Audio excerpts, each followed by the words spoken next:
Good evening. This meeting of the Board of Education for January 13th, 2014 is called to order. I'd like to extend a warm welcome to everyone present and to our television viewers. All items that will be voted on this evening have been posted as required by state law.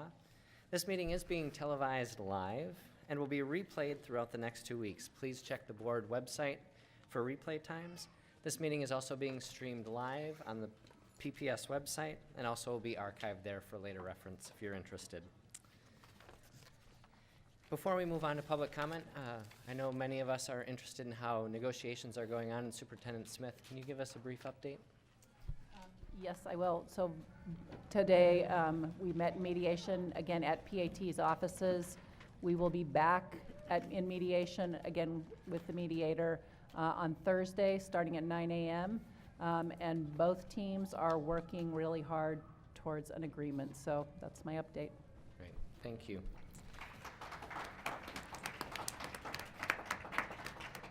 With that, Ms. Houston, do we have anybody signed up for public comment? We have three. Okay. Our first two speakers are Jonathan Lewis and Jessica Thompson. As you're approaching, I'm going to read the instructions for public comment. I'd like to thank you very much for taking the time to come out to our board meeting this evening. We deeply value public input, and we look forward to hearing your thoughts, reflections, and concerns. Our responsibility as a board lies in actively listening and reflecting on thoughts and opinions of others. The board will not respond to comments or questions at this time, but the board or staff will follow up on various issues that are raised. Please make sure that you've left your contact information, either phone number or email on the sign-up sheet. Guidelines for public input emphasize respect and consideration when referring to board members, staff, and other presenters. While we value everyone's perspective, our rules do not allow criticism of individual staff members by name during public comment. You have a total of 3 minutes to share your comments. Please begin by stating your name and spelling your last name for the record. During the first 2 minutes of your testimony, a green light will appear.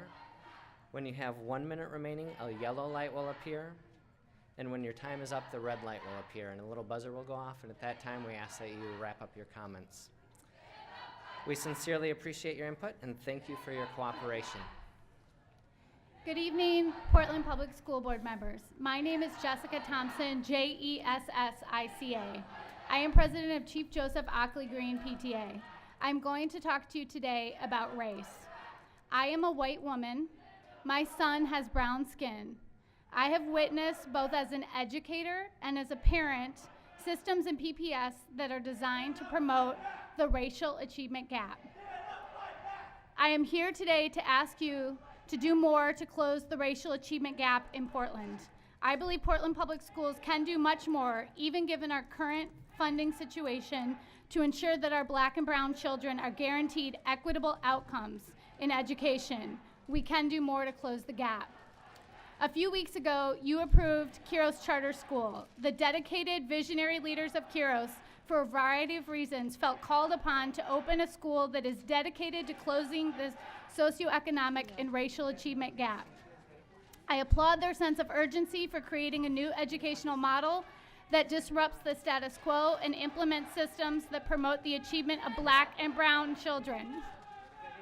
SEI Academy is already doing this work and has posted amazing results. They have been honored by the state for this work. My hope is that one day soon, all of our neighborhood schools will be implementing these systems so that we will no longer be able to predict a child's educational outcome based on his or her skin color. When I was an instructional coach in Hillsborough, a district with similar percentages of low-income and minority students, a district with significantly higher graduation rates, I worked for a great leader who told us over and over again, we know right now that there is a direct correlation between race and achievement. We should not be able to predict a student's academic performance based on their race. We have to disrupt these systems. Now, your job, we were told over and over again, is to go back to our schools and disrupt systems that we know mean inequitable outcomes for children. We know with 100% accuracy what we're doing now is not working for our Black and brown children, so we have to change it. That must be the message to all of our leaders in Portland Public Schools. Here is one concrete action that you can take to disrupt the status quo. Last year, I had the honor of listening to Jefferson Cluster principals give you an update on their work. We heard about bike ferries and murals and salmon and the like. Very few even mentioned the achievement gap. I saw the direction they were given prior to the meeting about what to present to you, and the information they gave was exactly what they were asked to give. Not anymore. I urge you to bring the same sense of urgency to closing the racial achievement gap that Kuros and SEI are bringing to this issue every day. My suggestion is that no principal address this board without a description of at least one system they are implementing to dismantle the achievement gap. The next time principals at PPS address this board, they have to describe to you one strategy and tell you the update on their results. I know you, like so many parents and educators in Portland, would like to see our schools reimagined so that all teachers receive training and evidence-based instructional strategies that are designed to promote equitable outcomes for all our children, regardless of race. My child and the children of color in PPS don't have time to lose. Please give our principals the mandate now. Go back to your buildings and disrupt systems that we know perpetuate the racial achievement gap, and then hold them accountable. Thank you.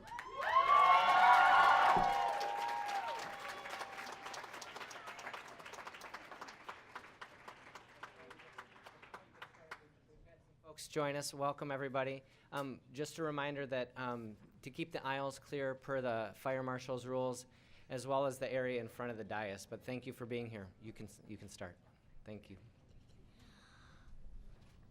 Jonathan L. Yep. L. So say your name. My name is Jonathan Lewis. Lewis. Thank you, board. What do you want to say to them? What do you want? What was it? You tell me. Talk to them. What do you want to see? Smaller classes. How many kids are in your class? Tell them. Because my class has 34. And you love your teachers, right? And I have a great teacher.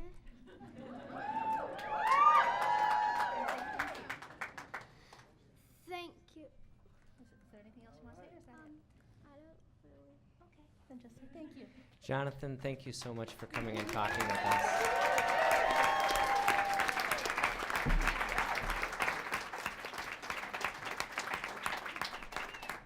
And lastly, we have Joshua Curtis.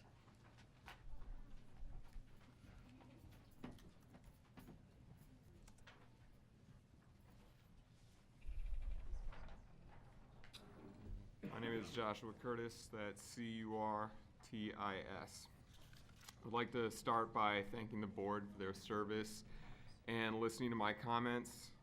I worked at PBS previously for a year and a half as a student support coordinator at Benson High School. And tonight I'd like to talk about the data metrics that PPS uses to judge the effectiveness of high school programs, specifically community-based alternative programs. Recently, the Willamette Week published an article titled Flunk Factories that highlighted the abysmal four-year graduation rate of community-based alternative programs, only 9%. This data and how it's measured is important because policy decisions are made with it. There are board members who have mentioned the graduation rate as a reason for making changes to the district contract with PAT, but comprehensive high schools with union teachers have much better graduation rates than the CBOs with non-union teachers.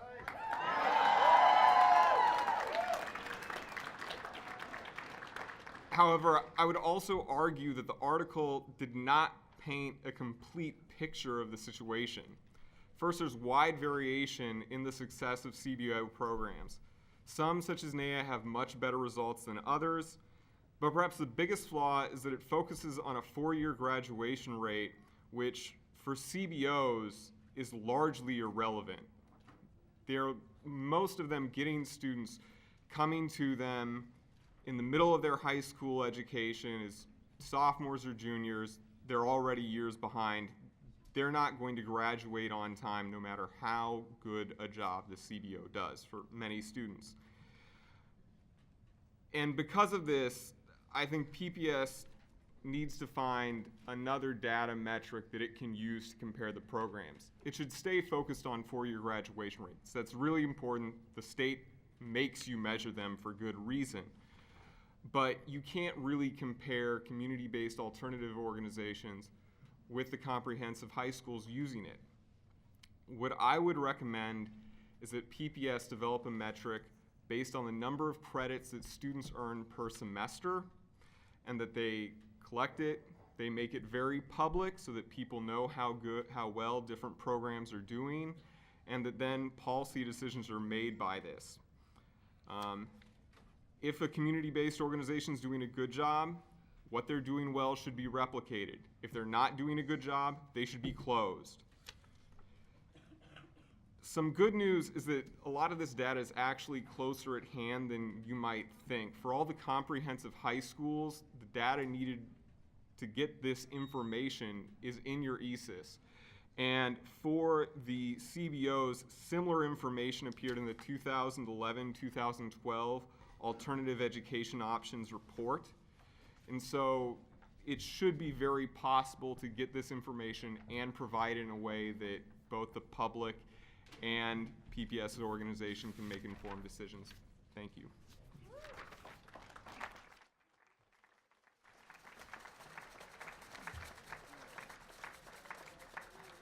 Board will now consider its business agenda. Ms. Houston, are there any changes to the business agenda? No. No, okay. Do I have a motion and a second to adopt the business agenda? So moved. Second. Director Morton moves to adopt, and Director Knowles seconds the adoption of the business agenda. Ms. Houston, is there any public comment on the business agenda? No, there is not. Is there any board discussion on the business agenda? And I'll just remind folks that Resolution 4858, the intergovernmental agreement with the state of Oregon on behalf of OEIB, is going to be a separate vote. Is there any other discussion on the business agenda? Okay. The board will now vote on the business agenda. All in favor, please indicate by saying yes. Yes. All opposed, please indicate by saying no. Are there any abstentions? The business agenda is approved by a vote of 6-0 with Student Representative Davidson voting Yes. yes. We will now consider Resolution 4858, entering into an intergovernmental agreement with the state of Oregon on behalf of the Oregon Educational Investment Board. Do I have a motion and a second? Director Regan moves and Director Adkins seconds the motion to adopt Resolution 4858. Ms. Houston, is there any public comment on Resolution 4858? not. Okay. Is there any board discussion on the resolution? Director Buell? I've got some real reservations about this. One of the things that I've been doing the last 2.5 years is attending the Oregon Educational Investment Board meetings. I've gone to all of them. A couple I was gone in California. Otherwise, I've gone to all of them for that period of time. And what's happening with the governor's program is that they take money, a lot of money.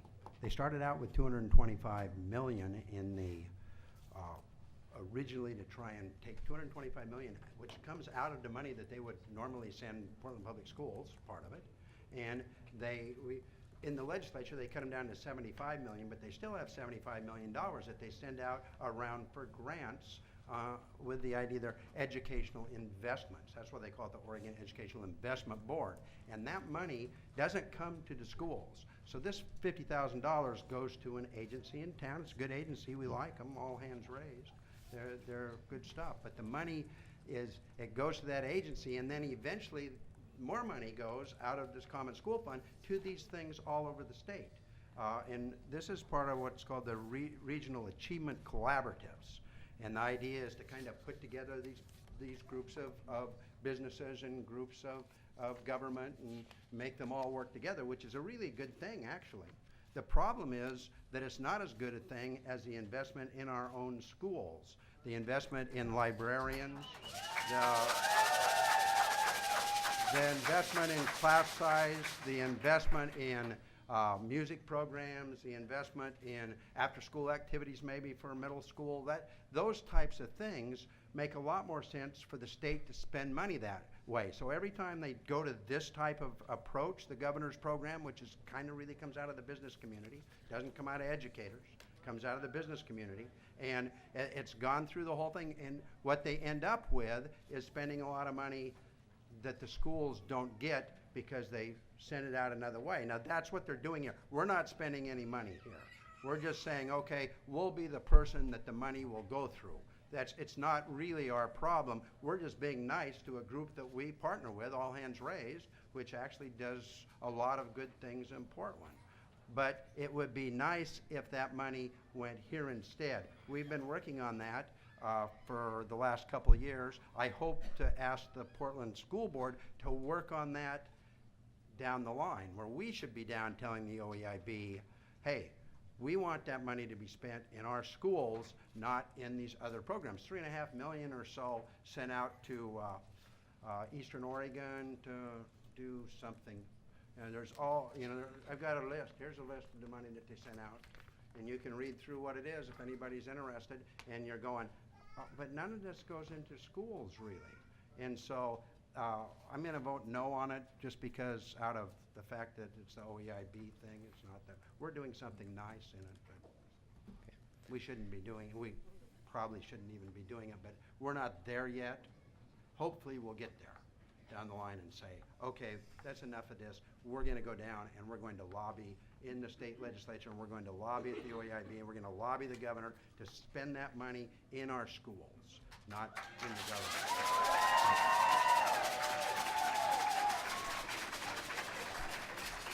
Are there any other comments? In the last week, Any other comments, board members? Portland students compiled. Portland students compiled. The schools Portland students demand. The schools Portland students demand. A list of 10 demands. A list of 10 demands. For our schools. For our schools. They are.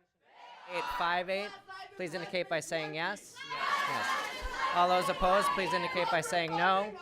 No. Resolution 4858 passes by a vote of 5 to 1 with Representative Davidson voting yes. This meeting of the Board of Education is adjourned. Our next meeting is Tuesday, January 21st at 6 p.m. We're adjourned. Relevant curriculum.